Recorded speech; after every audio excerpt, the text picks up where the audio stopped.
Here are 5 stats that you need to know before you set your final starting lineups here in week 5 of the fantasy season. All right, Justin Fields finished week 4 with 27.1 fantasy points, and he is averaging 20.2 fantasy points per game, and he is now going to face the Dallas Cowboys defense, who has allowed the most fantasy points to opposing quarterbacks so far on the season. They have also given up the most rushing attempts and the 5th highest rushing yards per game to opposing quarterbacks thus far on the season. Guys, this is a smash spot. If you own Justin Fields, you should absolutely be considering him as a must-start quarterback here in week 5 of the season. The Jets on the road the last 2 weeks, back at home here in week 5 against this absolutely atrocious Cowboys defense. I love Garrett Wilson in this matchup. I like Breece Hall a lot in this matchup.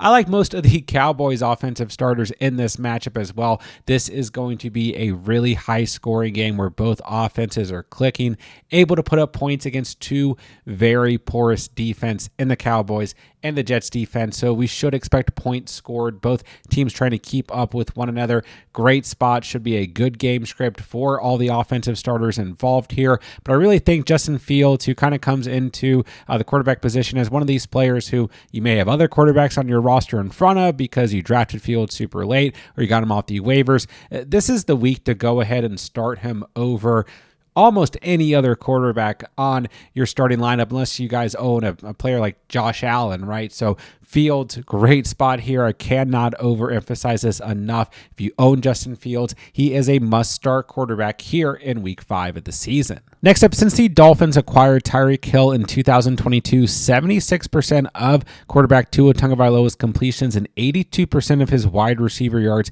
have gone to either Tyreek Hill or Jalen Waddle. The only game that Miami has played during that span without Tyreek Hill, Jalen Waddle caught 8 passes for 142 total yards and a touchdown. Here in week 5 of the season, we know there's going to be no Tyreek Hill as he is headed to IR with that gruesome injury and probably won't even be on the Dolphins roster next year. So that leaves Jalen Waddle in a very good spot in terms of overall volume. Not necessarily the best matchup here, as the Panthers have given up the second fewest fantasy points to opposing wide receivers on the year, but the volume is undoubtedly 100% there for Jalen Waddle, who's had 5 or more targets in every game so far on the season. I know he's been a bit up and down. The 2 games where he scored a touchdown, he's been very solid this year with 14.9 or more fantasy points, but the 2 games he has not scored a touchdown, 7.8 or less fantasy points in those matchups. But I still like him a lot as a really strong flex play, potential wide receiver 2 play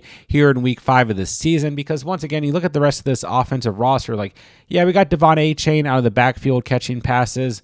Maybe Darren Waller is back in the mix. I'm trying not to overreact too much because he only had 3 catches last week. Just 2 of them went for touchdowns. And then I'm expecting some volume to go to Malik Washington. But once again, in terms of wide receivers on this team, this team barely has any depth at the position. So the volume is a sure lock for Jalen Waddle here in week 5. And statistically, we should see a big increase in his overall fantasy production. So if you guys own Jalen Waddle, I know it's not the greatest matchup here in week 5, but ultimately the volume alone makes him a must-start player. Speaking of must-start wide receivers, Michael Pittman of the Indianapolis Colts has scored 15 or more fantasy points in 3 of his 4 games this season, while averaging 7.2 total targets in that same span. He set up for a very big performance this week against a defense in the Raiders that has allowed the 3rd most fantasy points per game to wide receivers and ranked 30th overall against the position. I know I've talked a bit about Michael Pittman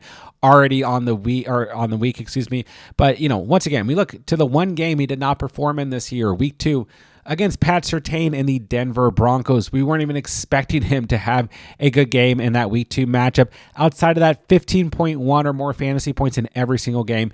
and a receiving touchdown in every single game. And this is one of the other overall matchups that I have circled this week between the Colts and the Raiders, just expecting offense from both sides in this game and a good overall game script. I don't want to necessarily sneeze at the Colts defense. I do think that they have a pretty solid defense that's been a bit underrated. They're at home. Could always see, Geno Smith just come out here and not have a good day, but I actually anticipate that the Raiders will at least give enough pushback that the game script should be solid here and that the Colts will need to throw the football a bit. And once again, while the Raiders have been really, really bad against opposing wide receivers on the year, they've been pretty dang good against the run, giving up the fifth fewest fantasy points to opposing running backs. So we know that this front seven much better against the run than this defense as a whole is against the pass. So I don't necessarily think it's going to be a just 100% Jonathan Taylor type day who's taking away all the upside from other players in this matchup. So if you guys own Michael Pittman, looking like a really strong draft selection for you guys on draft day, being that he went as a pretty late draft selection in this past season's fantasy football draft. So you guys own Pittman, you got to start him this week. He was on the nuclear video, and I think once again just want to remind you guys he is in a great spot that you should and under no circumstances be considering benching him here in week 5.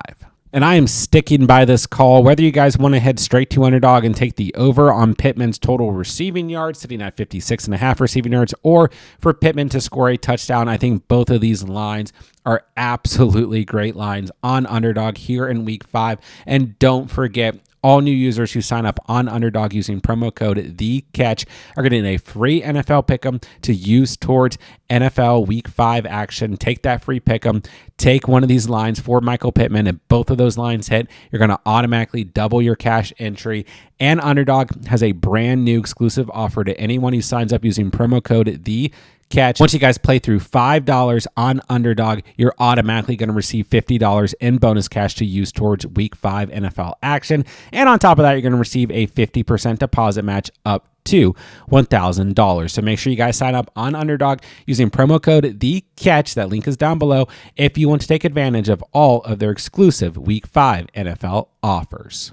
Moving along, Texans running back Woody Marks capitalized on a favorable matchup last week against Tennessee, finishing with 21 total touches and 27.9 fantasy points. It was the first game on the season in which he out-touched Nick Chubb. Definitely made it count with a great performance, like I said, even with a Texans offensive line that is ranking 24th in run block win rate at 68.8%.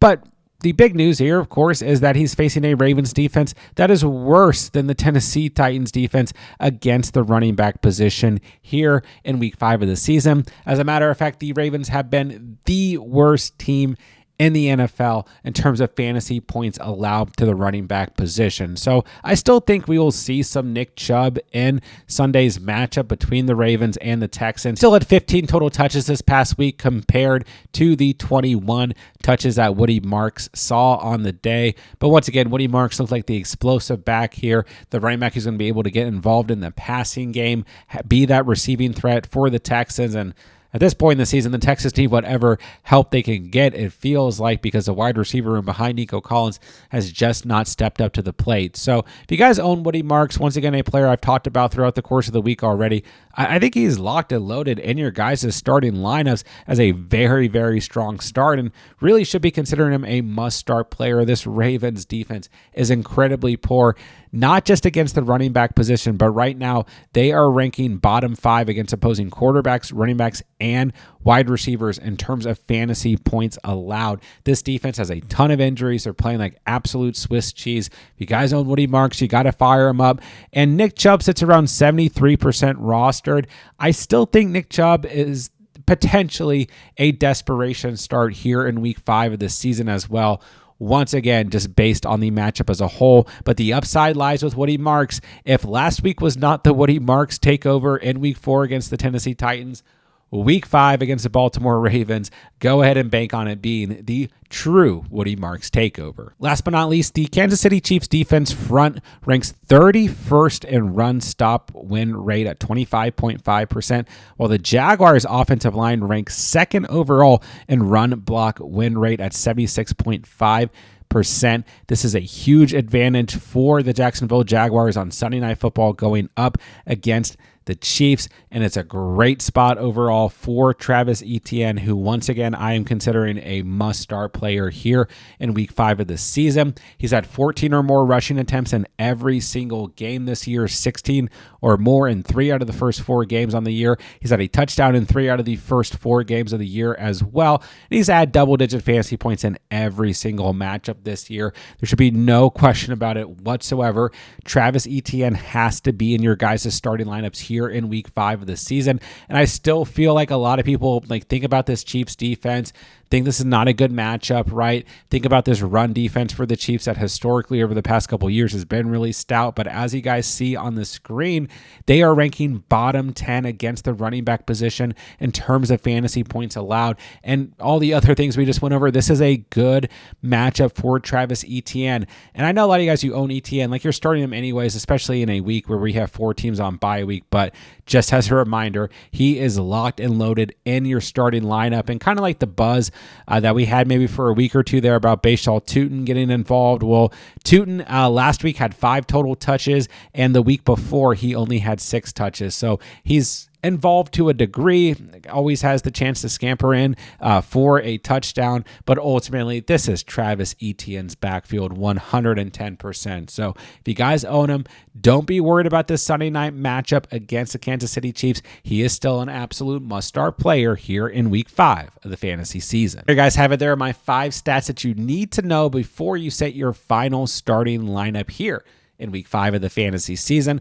Don't forget, guys, I'm answering as many fantasy football questions as I can in the comment section down below. So if you guys need anything whatsoever, please drop me a comment. I'll get as many answered as I can before kickoff tomorrow, or at least before the early games, not including that London matchup, which is super early. But nonetheless, while you guys are down there, it does me a huge favor if you guys hit that subscribe button and that like button on the way out. When the playlist videos pop up on the screen, we have everything that you guys could possibly need to dominate week 5 of the fantasy season. So make sure you guys are checking out all of the videos and content that we have out for the weekend, all the videos and content that we'll have coming next week as well. With that, I'll say good luck in week 5, everybody. And remember, you saw it here on The Catch.